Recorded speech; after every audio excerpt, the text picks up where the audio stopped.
am so inspired by what We Planet has been able to do in such a short amount of time. What are you most proud of so far?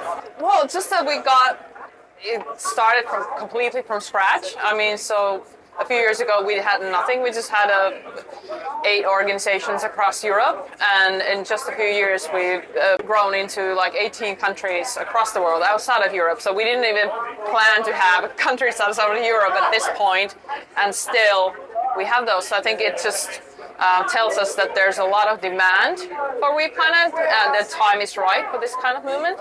So I'm just proud of all the people we've been able to get, into our network, and all the countries and all the different cultures. What's your prescription for the planet? I would embrace all the technologies we already have to shrink our environmental footprint. So I would like us to be brave and to try things and to scale things up very quickly. So I think there's this, people are kind of hesitant to, these days, to build something like, okay, let's build loads of these, then that's what we need right now. And so I think it will require more action from the government and involvement.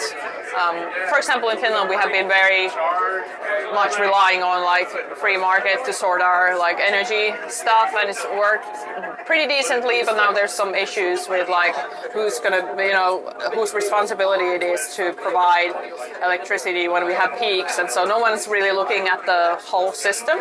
So I'm hoping we'll be doing more of that in the future. We're planning district heating reactors in Finland.